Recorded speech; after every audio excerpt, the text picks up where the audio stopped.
Hello and welcome. I'm Denise Gilmore and I serve as the Senior Director in the Office of Social Justice and Racial Equity in Mayor Randall Woodfin's office.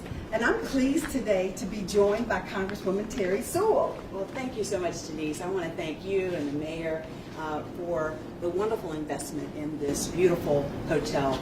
The A.G. Gaston Motel is not only the centerpiece of the Birmingham Civil Rights National Monument, it has such a deep legacy. And as the representative of Alabama's 7th Congressional District, I'm honored every day to represent Birmingham, Montgomery, Selma, really America's Civil Rights District. And no better place than to be right here at the A.G. Gaston Motel where it all began.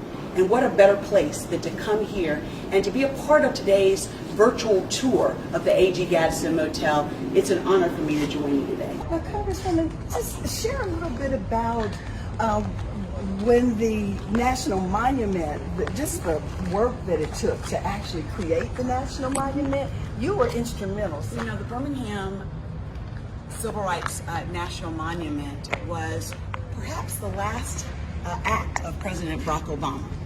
In January of 2017, he signed a presidential proclamation declaring and designating Birmingham civil rights sites as a national monument. Clearly, the centerpiece of that is right here, the A.G. Gaston Motel, which was a site of so many historic events. When I think about this room right here, room 30, which was known as the War Room. It was where Martin Luther King stayed and where Fred Shuttlesworth and others gathered for Project C, Confrontation. We are just blessed to have this amazing history. And when we put it into context of what we're experiencing right now in the civil unrest that we're having with the murder of George Floyd, Ahmaud Arbery, and Breonna Taylor, we have to really come to a reckoning of our painful past in order for us to strategically move forward in a more equitable way. I know that your office is very much ensuring that we in Birmingham not only serve as an inspiration for the rest of the world, but we also are strategic in making sure that we have an equitable future. So the thing I also think that is so important about this site is that it does serve as a place of memory. Yes. And we know that just the power of place and what it means. And so when we stand here, again, I can go back in my mind's eye and just imagine we're standing here as to know that right there. And we can see in our mind's eye Dr. King addressing the people that had come to be trained to go out and to march on the street.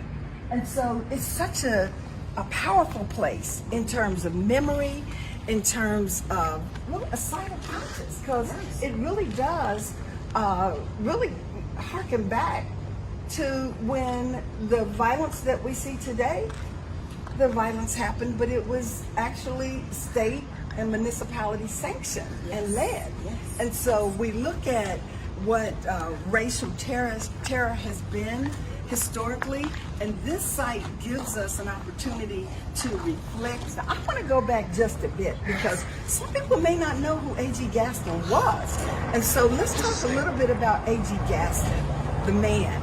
And born in Demopolis, Alabama. All right.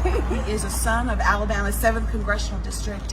He was the first black millionaire. Absolutely. And to think that he came from humble beginnings as a grandson of enslaved people, went on to make his fortune in insurance, and he saw the need for us to have African Americans, as they traveled through the segregated South, to have their own logic. So think about this. This was his motto: find a need and fill it.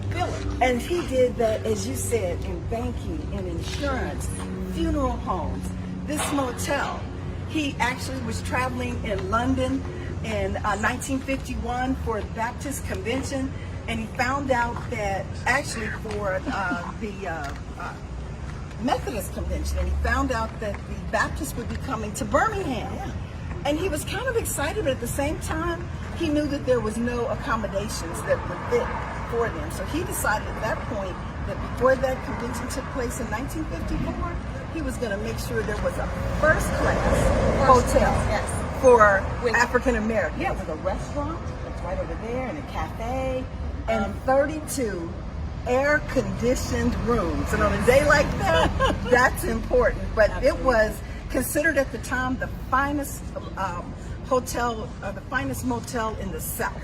And so we are just delighted again to be on this sacred ground, part of the Birmingham Civil Rights National Monument. And I know that social justice and equity are big issues, racial equity, as we deal with systemic racism in its many forms. There's so much that can be learned right here in Birmingham, and the National Monument is that legacy. It's also so critically important that we remember the economic impact that tourism can have to the city of Birmingham, as well as the preservation of what took place here. I'm incredibly honored to be a part of this virtual tour, and really honored that President Barack Obama, as his last act, saw fit to designate Birmingham Civil Rights National Monument. This is the A.G. Gaston Motel, which is a centerpiece of the historic sites, but by no means are the only historic sites that are part of the National Monument. You know, it's important not only that we preserve that history, but we learn from that history and we inspire future generations to move forward. And I too am honored to share this virtual tour with you, and indeed hope that this will inspire the people that see this to want to learn more about the A.G. Gaston Motel, the Birmingham Civil Rights National Monument, and the Historic Civil Rights District in Birmingham, Alabama.